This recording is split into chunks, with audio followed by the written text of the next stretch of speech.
Welcome to Catholic Education Matters, the podcast that celebrates the beauty of Catholic education.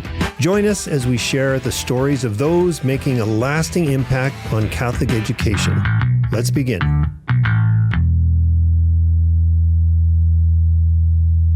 Hello, everyone. Thank you for joining us, and welcome to Catholic Education Matters. My name is Troy Van Vliet, and I am the Foundation Board Chair for the St. John Paul II Academy Foundation. And I am so excited today to have with me Mr. Michel DesLauriers, my old grade 8 teacher from St. Thomas More way back in the day, yes. And who eventually became principal of St. Thomas More, and you were also principal of Vancouver College. Assistant principal, just for the record, technical. Yeah, that's okay. Assistant principal at Vancouver College, and also the first principal that we had for St. John Paul II Academy. Right. So welcome, Ish. So excited. We've got so much to talk about. Yeah. And just for the record, you taught me when I was in grade 8, and it was only your second year teaching. So right, it seems like 100 years ago. It seems like yes, for me as well. Right. So welcome, and thanks so much for coming. Oh, you're welcome. We have so much to talk about and delve into today when it comes to Catholic education. So, of course, the title of our show is Catholic Education Matters. There's many matters that come up in Catholic education, and of course, we'll talk about why it matters actually.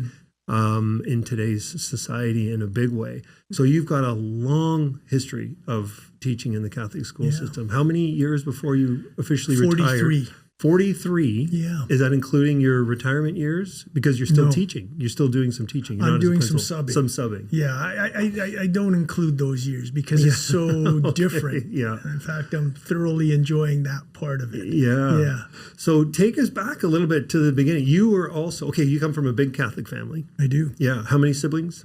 I have 6. 6 siblings. Yeah. So I have an older sister and then I've got an older sister and brother, and then I've got another, there's 5 of us that are all 1 year apart. Oh. So my older sister is 9 years older, my older brother's 7 years older than me, and then I'm third, and then away you go. I think I know, I had met 5 of you, I believe. Oh, no, 6 of you. I think I just haven't met your sister. Right. Yes. Right. So over the years, whether they were coaching or whether they were... Pierre was my chiropractor for a long time. Still is doing that, yeah. So Roger, I believe, was refereeing some of our games. Phil would be refereeing, and now my brother Lou referees. Yeah, basketball. Yeah. And then Roger is still working. He's principal over at Notre Dame. Yeah. That's awesome. And we work together at Vancouver College. And all great athletes. I'm going to say it. You all came from a family of great athletes. It was a way of my parents just keeping us busy. Yeah. All boys, we had to be busy, and that was a great way to do it. Great outlet. And did all of you go to St. Thomas More? All the boys, that is? My older brother started there because it was all boys at the time, as you know, and he ended up leaving the school, but the rest of us all graduated from there. Yeah. There you go. All right. That's great. Then you got into teaching. Mm-hmm. I think you were 24 or something like that actually when I was there. 23 when I started. Yeah. I got the job almost immediately after I finished at UBC. Yep. They called me up from St. Thomas More and told me what I was be teaching. And I mean, they could have told me, they would have thrown janitorial duties and all sorts of other things. I would have said yes to everything. Wow. I was just so delighted to be part of it. Yeah. That's great. Mm-hmm. So, and how many years were you at STM before you went, because you went to Vancouver College for a while and then came back? So I was 17 years. Yep. At Thomas More, and then I moved and 11 years at Vancouver College. Okay. And then another 6 years back as principal. And then another 5 years at St. John Paul II. And 5 years at St. John.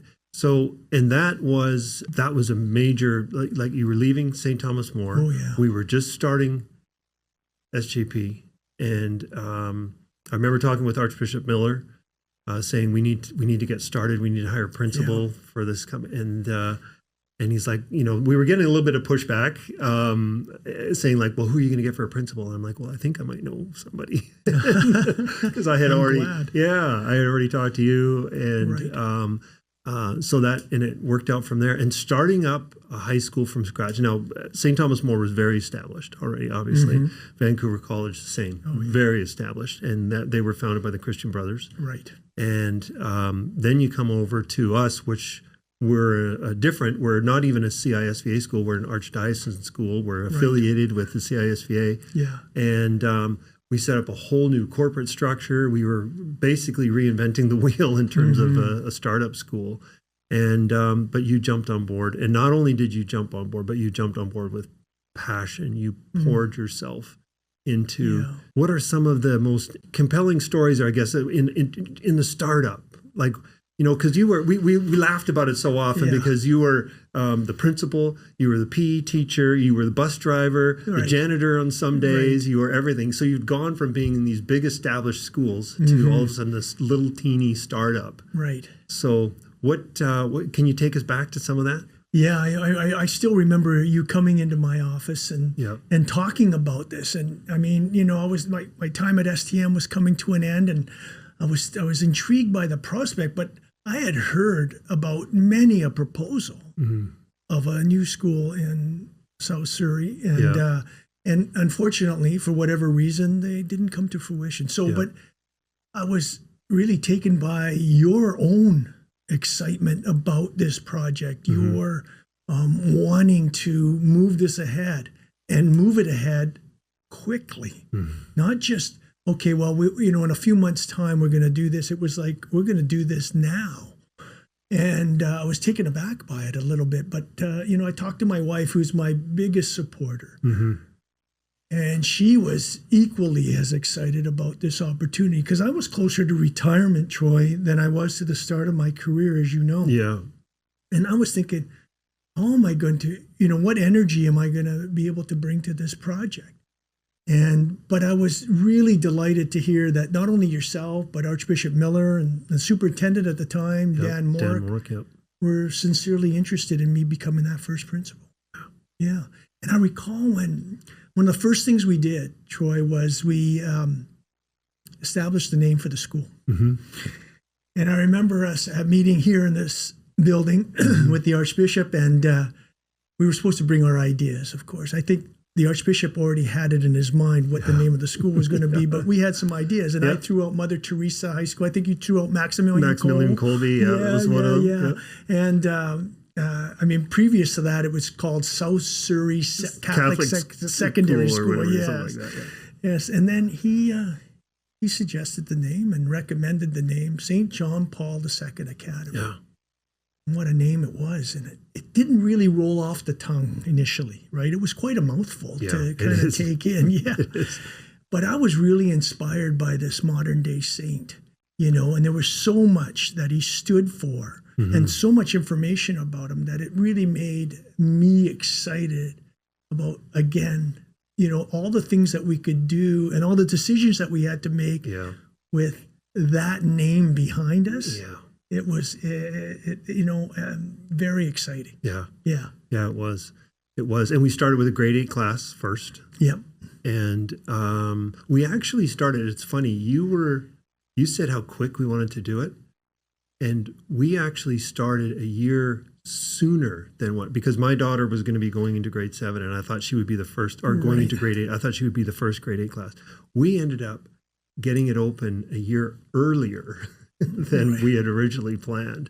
And we didn't even know. We thought we're just going to set up some portables in the elementary school parking lot. We didn't know. We were pushing that, and Father Dion was scratching and said, like, what are you doing? Like, oh my goodness, this is, Yeah. So, and then he ended up giving us the old school down the street, the old Star of the Sea Elementary School, which was an elementary school built in the 60s, and we're trying to convert it into a high school, temporarily. Yes. And we ended up staying there a lot longer than what we anticipated. Well, I remember Father Dion calling me here and saying, I've got something I want to show you. Yeah. Can you get here? And I said, when? He said, well, can you come down as soon as possible? And it rarely snows here, but it was snowing that day. Yeah. It took me a long time to get there. And of course, he was standing out in the snow, and he was looking at his watch, and the first thing he says to me is, "You're late." You're late. Yeah. But, and then he showed it to both of us, and I think both of you and I were on the same page the minute we opened that door. Yeah. We were like, he doesn't have to ask us twice about using this space. We were so excited because we were thinking we were just going to be in portables and just kind of trying to build something. And now we had a gym, we had some rooms, we had a roof. We had it was all everything there for us. Yeah. We had a lot of renovating to do, which we did quickly, and we got it started. And then we started with a grade 8 class of 20 kids or something like that, or 18 kids. Yeah. You remember how many it was in the first There was year? 18 altogether. I was counting them on the picture the other day, and I was 18, 18 kids. Yeah. So, and then we added a year, every year. Yes. Until we got up to when the first graduating class, so was that grade 8 class that went all the way through. That's when they graduated, and then you handed the torch over to Lorraine. Yeah. So what a humble beginning. We're still in that building right now. Yeah. But we're going to be open the new campus this fall coming up for 2025. So it's funny, you grow attached to things. Yeah. And it's funny talking to some of the teachers that I first hired there and how attached they are to that building, even though, we're so excited about moving to the new building. Oh, yeah. There's something kind of nostalgic about being in those humble beginnings. Yeah. Even the students, there's some students that they're like, we like it here. We don't want to go to the big building. We like the old little one. So which is really quite amazing. So, and some of the kids that have gone through, there'll be 3 classes that have graduated from the original campus, we'll call it, that don't get to see the new building. And they've had great success stories. They've all anyone that graduated that wanted to go to university had the university of their choice. They've all got the top pick, they got a real special education while they were there in the old campus, and they'll always be graduates of SJP2, forever.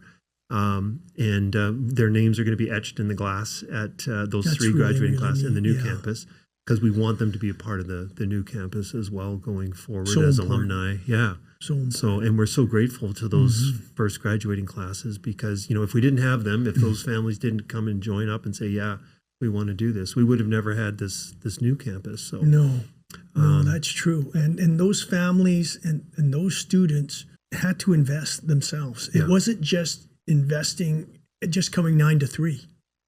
They recognized that they had to be the leaders in more ways than one. Yeah. And they had to get out of their comfort zone. The same way myself, teachers, yourself, we had to get out of our comfort zone and look at the bigger picture. Yeah.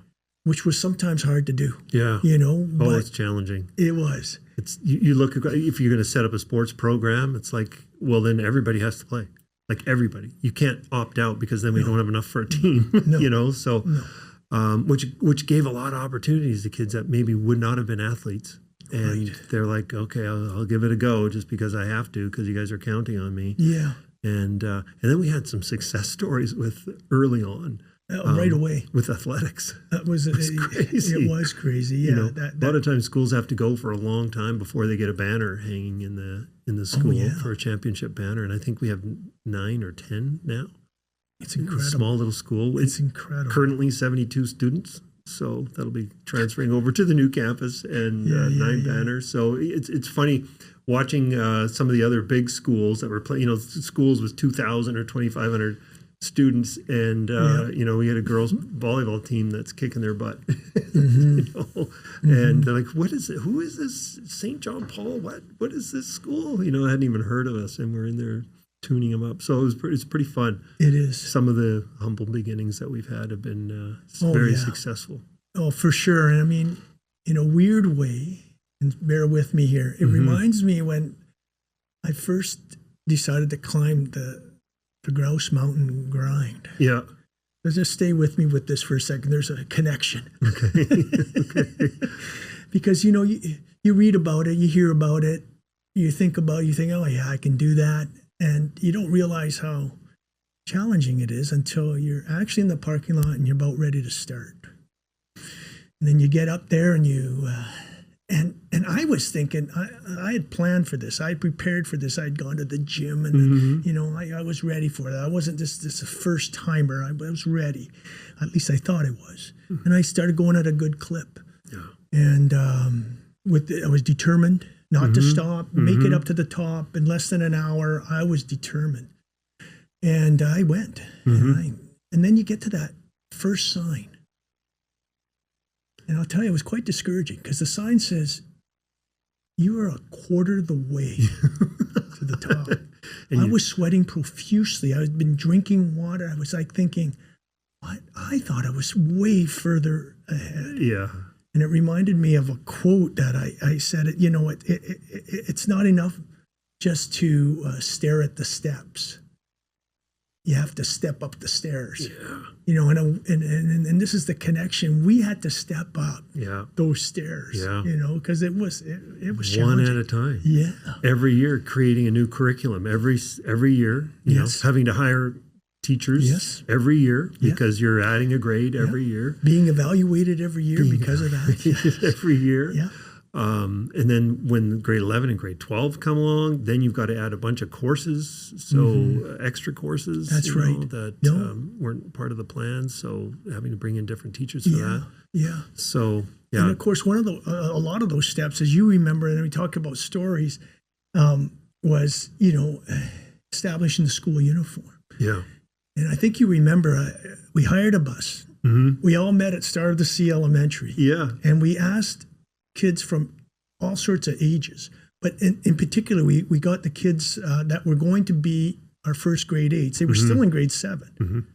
To get on that bus, go to Cambridge uniforms and try on what we thought would be the prospective You're uniform. our models. Yeah, exactly. And then it was a lot of fun. Yeah. It was so much fun.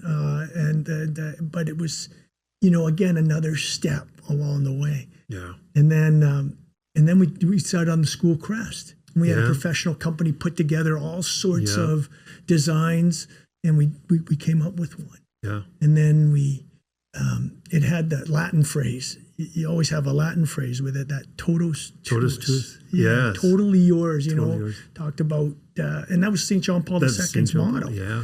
And his devotion to Jesus Christ, but through Mary. Through Mary, yeah. Yeah. And so, all those connections. And then the other thing that I recognized, and I'm just going to refer to the notes, is that it also expresses our effort to give our all to every young person we encounter. That's what that totus tuus actually means. And I thought, wow, how apropos is that for me as principal? Yeah. To give our all to all the young people that we encounter. That's amazing. Yeah. There's so many phrases that have come out, little slogans and things like that with our school, and we're sorting through right now our vision and mission statement to kind of formalize some of this stuff. And one of those was enter to learn and leave to serve. And I didn't. That didn't resonate 100% with me. I'll be honest. Right in the beginning, I was just like, "What is that? Okay, all right. I guess we'll go with it. You're the man, right? We've hired the guy with all the experience. So, and tell us where that phrase came from, because we were just talking about that earlier today. Well, I mentioned to you before we started the broadcast that you spend a lot of time borrowing, and stealing things. Because there's nothing now in this computer age. You could look up everything. Yeah. And so I was looking up about St. John Paul II, and a lot of phrases came out. Be not afraid. Be not afraid. All these kinds of things that we're kind of adopting. And one of the phrases was enter to learn, leave to serve. And I pushed it aside at first, but it kept coming back to me. And I just think that it was inspired by God. And I thought, okay, look, this simple phrase, profound in my opinion, fits us perfectly. Wow. Well, we're going to have to make sure that stays in the forefront in our school as well. Because when you think about, I think about it now. Yeah. I didn't think about, because you're going 100 miles an hour, you push it aside, you've got it. We've had the crest. We were ready to move on to the next thing. But the enter to learn really applies to all of us that were involved in the project in these early days. It applied to all of us, the parents, the people that were putting together all the behind the scenes, the building committee, yourself, everybody. It applied to me, the teachers coming in. We were all learning through this. And it's, if you look at it, it doesn't just apply, but it mainly applies to students. Your future graduates, and that's that is the obvious thing. And so when you think of enter to learn, you think of the information piece. But it goes beyond book learning. It's that where you learn from each other, and in between classes, you learn from your teachers and your coaches, and the influence that they have on you, and then the leave to serve is the transformative piece. It's the result of those experiences. And the result of those experiences help you to leave that place, not just a better person, a better man or woman, but a better Christian person, Yeah. So. And service, it's such an underrated word when it comes to students. We talk about creating servant leaders as a goal within our school, as one of our missions. And that's resonated with so many people when we talk about our school. It's amazing when, even with a part of our capital campaign, and we're talking about people like, what makes your school different? And what is, these are some of the things that we talk about is we want to create servant leaders that go out into our society, that give back. And that give back in the form of, and be leaders in that sect of giving, and sacrifice, which is huge. And I've found that that's something I learned as well, enter to learn, lead to serve. I was like, I scratched my head originally with that. I was like, okay, I guess. And then creating servant leaders, and what does that actually mean, And these are powerful things that we're really rallying around right now. Like, we're really starting to say, okay, these need to be in the forefront. They have to remain in the forefront with our school. So, and I have a meeting tomorrow. I need to remind myself to bring that up. And it really sets the foundation. It does. For your school. Yeah. And we have to lead by example. Troy. And I can't think of a better person, to be honest, than you leading the way, leading the charge, getting this going. And you're too kind. And then, and then all of us just kind of catching on to that fire. Yeah. Right. Well, a lot of it,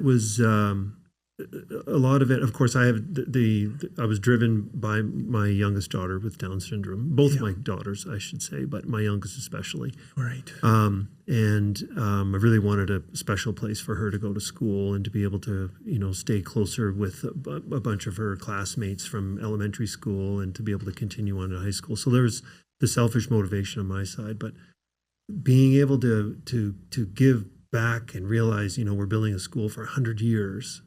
And that this is something that tens of thousands of kids are going to benefit from going forward.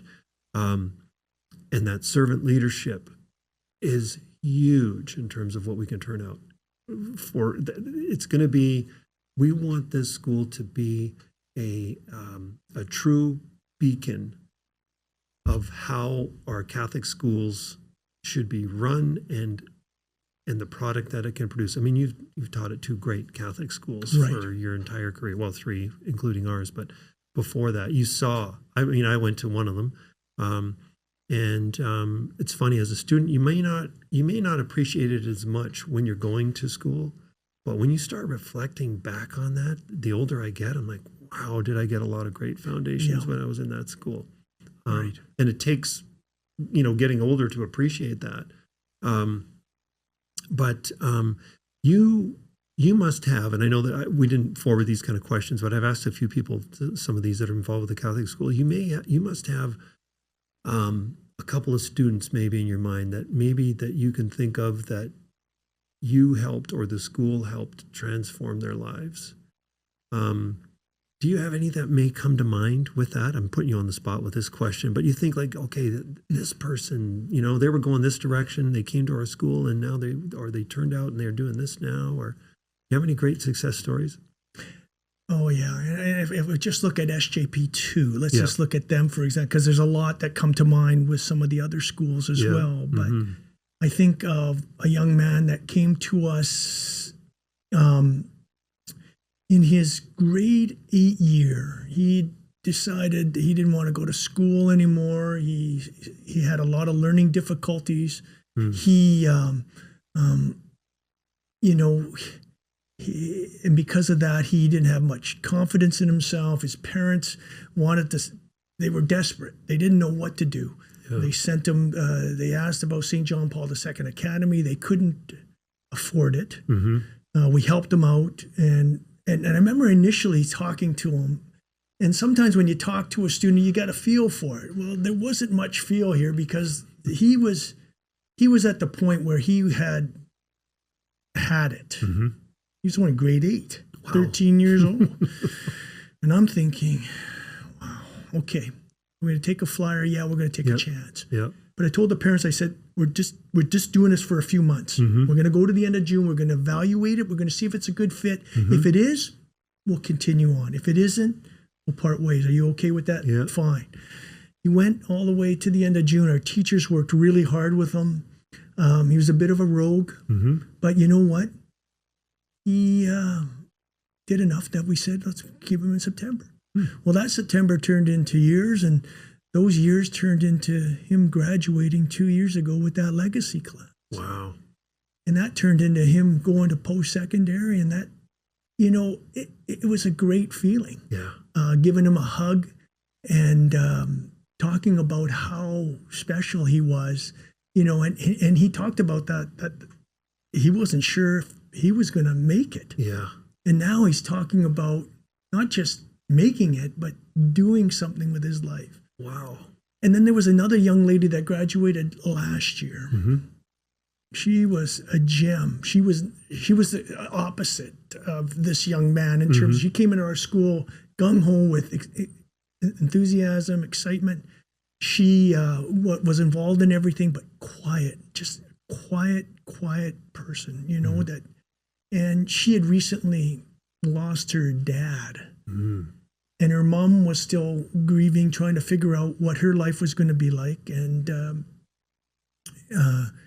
they needed help too, financially.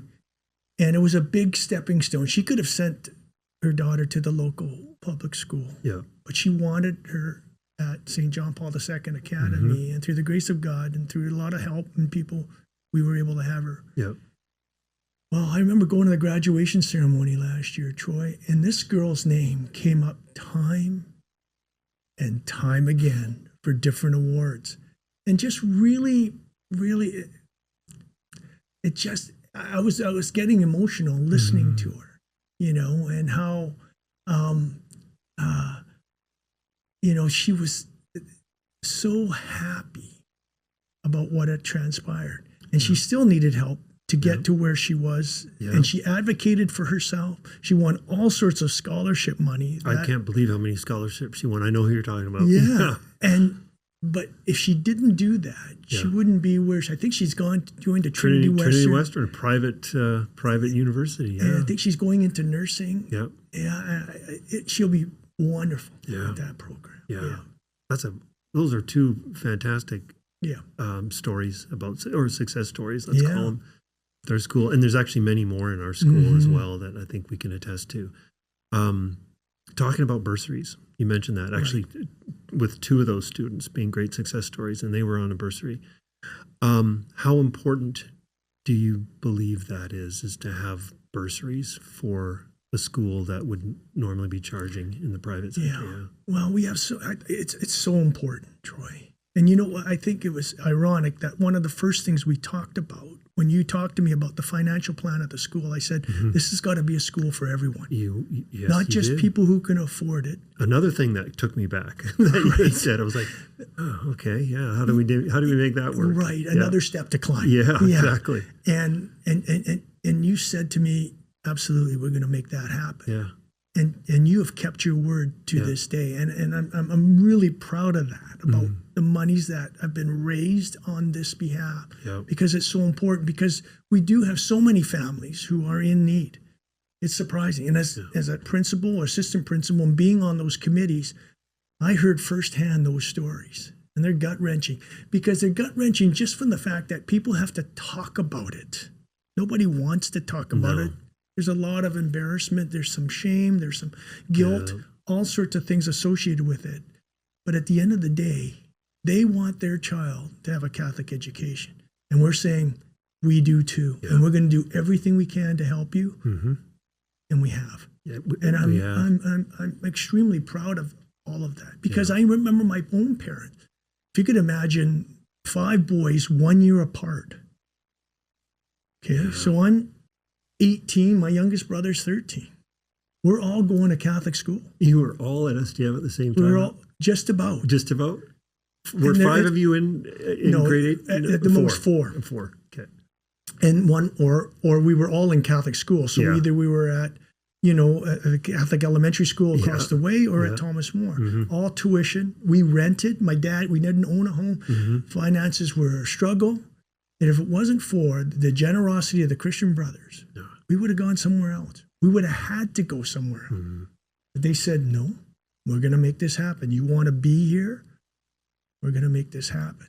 And it was, my parents were so grateful, to them. And not just them, it was so many other people who have done that. I mean, as a parent, I know the sacrifice you have to make. I sent our 4 children to Catholic school. I know it's a huge financial sacrifice. I mean, you're driving them long distances, or they're taking the bus, or doing all sorts of other things. But that sacrifice financially is big.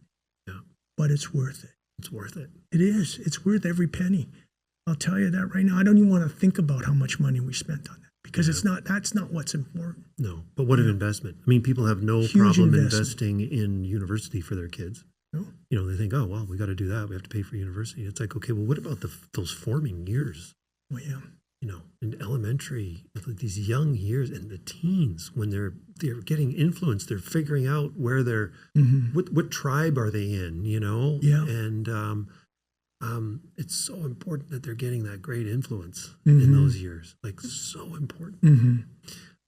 You had said, getting back to the bursaries again, I believe you quoted, we never want to turn a family away for financial reasons. Right.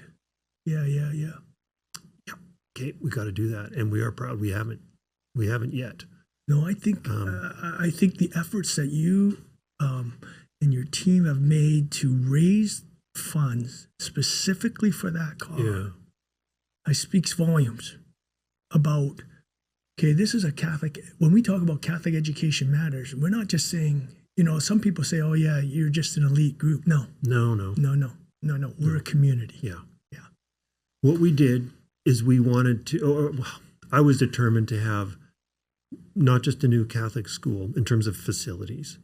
We wanted to have a fantastic one, because we were literally looking out. Vancouver College had celebrated 100 years, and we're like, okay, we have to look way beyond today. We've got to look 100 years out. And so we were going to create this facility, like a university-style campus. And that costs money, because we said our kids deserve, they deserve this. But not all families are going to be able to afford it. Right.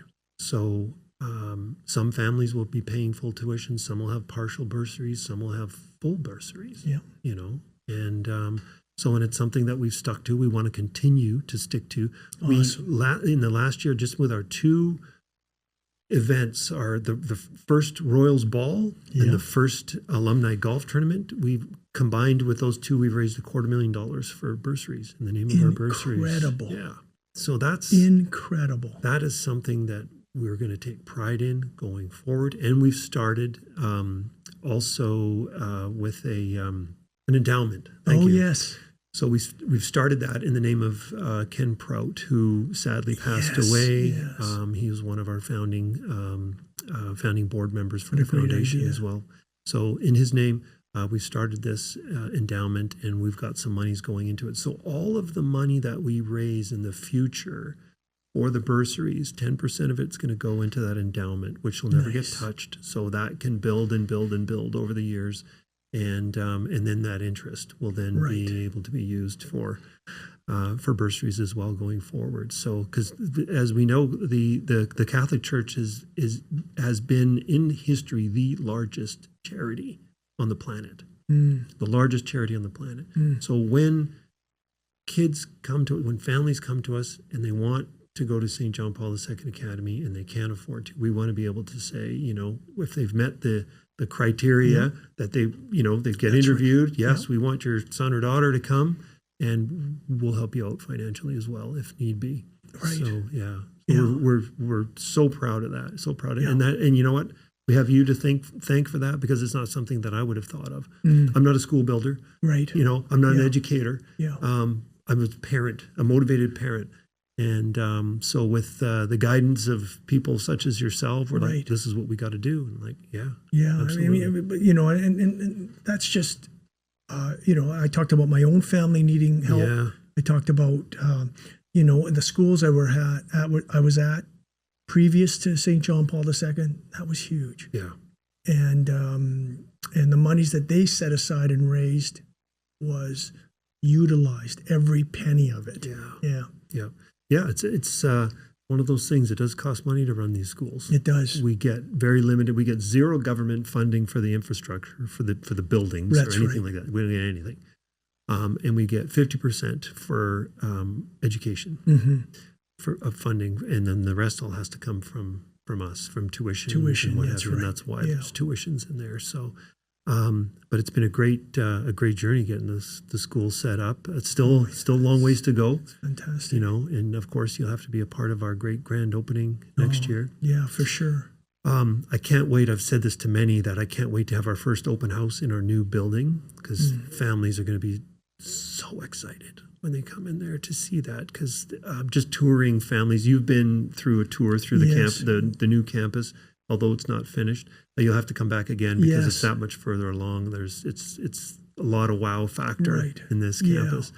But at the open houses in the past that you did at SJP2, one of the things that you had said to the families, because you always reflected back on yourself and Michelle, your wife, when your kids were growing up, they were like, you had the conversation where it wasn't where are our kids going to go to high school or what high school, but it was always what Catholic high school or what Catholic elementary school are they going to go to. So obviously it's been important for you from day one. And that has resonated with me always. I remember that. And in your speech, I think you said the same speech 5 times in a row at 5 different open houses. Probably. Why reinvent the wheel? But it worked fantastic. It was, and I think that resonated with a lot of people. They're like, it does resonate with a lot of people. And it's important for a lot of different reasons. Yeah. Parents and students will tell you, it may not always be because it's the Catholic, the religious part of it that they're interested in. They may be interested in the academic. They may be interested in having a safe environment. They may be interested in having the athletic program, whatever it might be that drives them there initially. I think they all get caught up in the environment there. And I think the new school, someone coming into that school, just coming into the parking lot, will know right away what type of school this is. Yeah. And then once they go through the doors, it'll be they'll feel it. I remember someone coming to an open house at one of the other schools I was at, and they told me the minute we walked in the door, we knew this was the right place. He says, I can't put my finger on it. I can't tell you what it is exactly, but there's something about the place. They would do the same thing at St. John Paul II. Yeah. But I think what will also resonate is the people that you attract to be part of that community. And I'm talking about specifically here teachers. Yeah. And then the students who are going to be your best ambassadors. Yeah. By far, your best ambassadors for what that school will be down the road. Yeah. So you've had a lot of experience with running schools, Right. speaking of teachers, and having to hire teachers. And how important, what is the most important aspect in hiring teachers that you think, what are the most important things that you look for, like specifically for a Catholic high school teacher? How would you prioritize some of those things? Right away, you want to see someone that is completely invested and passionate about what they're doing. Mm-hmm. You know, you can't force that kind of stuff. Mm-hmm. You got to see it and feel it. Mm-hmm. And then people that really are willing to do whatever it takes, and that also have a really good knowledge base. They know their stuff. They don't, I think a good teacher will come into that classroom and really be have a special relationship with kids, and they really enjoy being with kids. Mm-hmm. That's another part of it. And that they're also willing to go beyond the classroom. Yeah. Every one of our teachers that we hired initially at St. John Paul II Academy knew that was on the docket. But you don't really know it until you're there, and then you realize, oh yeah, we don't have a counselor. Mm. We don't have an academic counselor, let alone a personal counselor. So we have to kind of assume those roles. We have to do those things. We don't have coaches. We wanted to do all these activities, but some of us coached in different. I was a football coach. Yeah. I did some basketball and softball. We didn't offer those things. Cross country. Okay, I'll do it. Yeah. Junior girls volleyball. Yeah. Okay, we'll do it. There you go. Because it was important to the kids. It was important. Now, if I was going to ask teachers to do it, I needed to be that example to do it. Right. And so those are some of the things we look for in teachers. That, and that they're witnesses to their faith. Oh. That when they're talking casually about being in Catholic schools, exactly what their identity is and who they are as a person. Yeah. Because of how comfortable they are. It's comfort in their skin, yeah. Because those teachers being witnesses to their faith throughout the school day is huge. Throughout coaching, throughout teaching, whether it's math, science, whatever it is. If they're a witness to their faith and how they interact with the kids, and how they can somehow draw the class or the curriculum into faith, and tie those together somehow. There's Daryl Hall. Just he's been writing books on I guess religion and science and how they go together. Well, specifically Catholicism and science and Christianity. And how they go together, and how science proves that that God exists, right? So, and in a Catholic school, that's hugely important. Absolutely. And it's something that I think a lot of Catholic schools over time in the West, I'm not going to say here specifically, but in the West, have kind of fallen away from it. They've become Catholic schools in name and not just in practice, not in the deepest form. And that's something that, our school, we wanted to really be that, like I said, that beacon, that's saying, no, this is how it's done. And this is what we should all be aspiring to make sure we keep in our education. And ironically, the 50% funding that you alluded to helps us to keep that autonomy. Yes. Helps us to be and set our guidelines, set our own code of conduct, set the way in which we run things and do things, Yeah. And that's critical. Yeah, it is. Yeah. So we follow the BC curriculum. We do. However, we have a religious portion in our school. Yeah. And like we said, we try and weave that in everything that we do within the school, which is huge. And our school districts, because a lot of people say, well, why do private schools get any funding from the government? And it's like, well, the government and our taxpayers get a great deal with it. First of all, they don't have to spend the $100 million that we're doing to build the school, with zero taxpayer money. Right. And they only have to pay 50% for the operating of the school. None of the maintenance, none of the, and the upkeep or rebuilding or renovations in the school. Taxpayers don't pay for any of that. Whereas every public school, it's 100% of that gets paid for. So it's a great deal. It's a fantastic deal for the BC taxpayer, and that's why I think. And yeah, do we want more than 50% funding? That's a bit of a, if we had more than 50%, then does the government end up having too much say at what goes on to the school?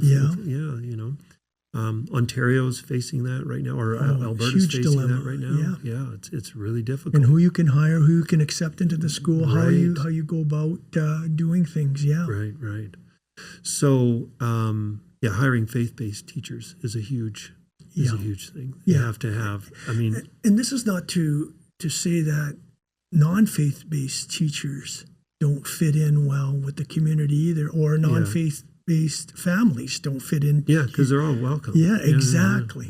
Exactly. We gravitate, of course, it's a Catholic school. We gravitate to the Catholics first. They would be the first ones that want to come. And then, of course. And then our Protestant friends, that we've many, just in the Christian category. And then we have some other faiths as well that have come to our school that just believe in the overall teachings of the Catholic Church as a great foundation for their kid and their son or daughter to be able to excel in. That's those are some really great points going forward. Now, sports. I wanted to talk about that a little bit because you come from a great athletic family, like we mentioned earlier. How does that fit in, and why is it important in a Catholic school? I'm going to simply put, if it wasn't for athletics at, for example, St. Thomas More Collegiate, I think, and you talked about reflecting back, I think it saved my life. Wow. In this sense that it, every season you had people, and there were teachers, in this case, Christian brothers too, who gave up their time after school, at night, on the weekend, to be with you, and it extended beyond that classroom that I was talking about, and it really, it's really another aspect of school life that's so important in the sense that you're working with as a team. There's a discipline involved. There's respect. There's a camaraderie.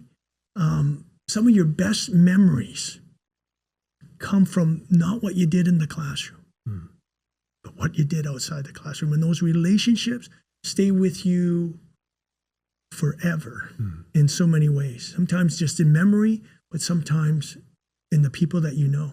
But establishing that athletic program is, it's part and parcel of developing the whole child. When you talk about, that whole person, it's not just what you do from 9 to 3, it's also what you do beyond that. Athletics did that for me, and I think it does that. And that's why it was so important to start the athletic program, even though it was very simple, very small. We started it, and we did it, and we needed everybody on board, and thanks be to God, they did. Yeah. Now we took it on the chin, but I did it at St. Thomas More too. It was great for me and my brothers, and thank God my parents were so supportive of being involved with that. Yeah. Some of my fondest memories are sports related in the school. And then, or going through St. Thomas More, when I reflect back, those are some of the biggest, things that and the school rallies around the sports teams as well. In so many ways, as they do in the arts. Right. So, we have a complete arts wing that we're building in the school. Unfortunately, it won't be completed, right away. We have to raise a little bit more money. To get it done. We will have arts, we'll still have band, we'll have, drama and whatever, all that kind of stuff.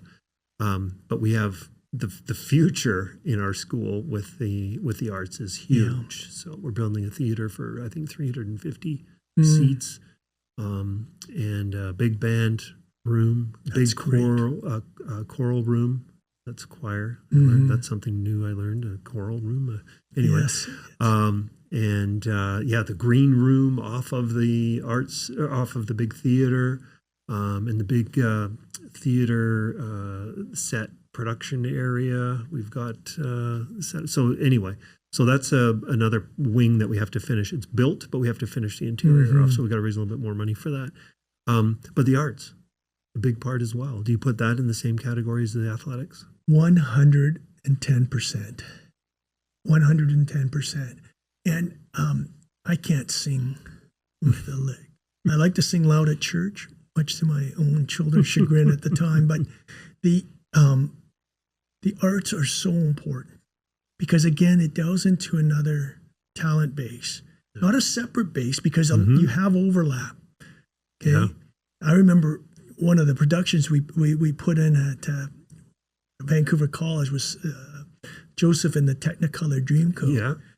And it was just inspiring to see our middle linebacker on the senior boys team taking the role as the king, and I was just like, this is amazing that we have opportunity to provide for all these students to be able to participate in various aspects of school life if they want to.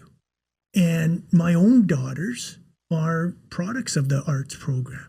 Both my oldest daughter, she went to Holy Cross. She graduated. She went to St. Simon Fraser, got a fine arts degree, and is still involved with drama directing and involved with drama productions to this day. My youngest daughter was involved with the drama program all the way through at St. Thomas More and loved every minute of it. It was a lot of work for a short period of time when they do the actual production. But she loved it. And the relationships that she established and the people she got to get involved with were amazing. Yeah. And the teachers, of course, great. And it's important that you have good people there as well, right? People who are just passionate about and understand what it takes, to do a good production. I remember our drama teacher at St. Thomas More, she did all this work. She directed the play, and normally they stand behind the scenes. They're prompting kids. She sat in the audience. She didn't say a word. The kids took ownership, and the productions run seamlessly. Isn't that something? Yeah, it was awesome. And I think that it's so important in the life of kids that you have these other opportunities. Yeah. And you see these other talents. I saw the first drama production last year good. I'm glad. Because we were trying to do it during COVID. Yes. And it got canceled. The Trial of the Wicked Witch. Yes. Great. And then I saw it. And just to see all the students who I knew who were involved in other aspects of school life get involved in that. And again, you talk about stepping up. Yeah. All kids that may not, maybe in another school, not do it, but did it here. They did. Probably had the time of their life because they looked like they were having the time of their life on stage. They did. They did. In that particular production, like the different characters that those kids had to take on were really extreme. I didn't recognize some of them. No. I told them later. Yeah. That was an absolutely fantastic production. And another proud moment for SJP2 Academy was the first drama production. For sure. Yeah. So yeah. I look forward to another one this year. Absolutely. Yeah. Absolutely. You want to keep building on that. I mean, we had some success, mild success trying to get a band together, but I think that will come as you move into the new building. Yeah. It's so important. The choir, the band, all the programs, and then the drama, they all work together. The art classes. Yeah. Yes. It's amazing the talent level out there. Yeah. Yeah, and we've got a big art class also going to be unfinished. We'll have art as well away, but we've got a big wing for that as well. Yeah. So big believer in it and passionate about that as well in sports. And another thing that we're working on with the school, it'd be interesting to hear your take on it. I'm a little biased because I'm in the construction industry. I'm building and developing. But we want to get a trades program going in the school, industrial design, that type of program that can attract other kids to, or not just attract it, but we can encourage the trades and the whole industry. That's kind of this forgotten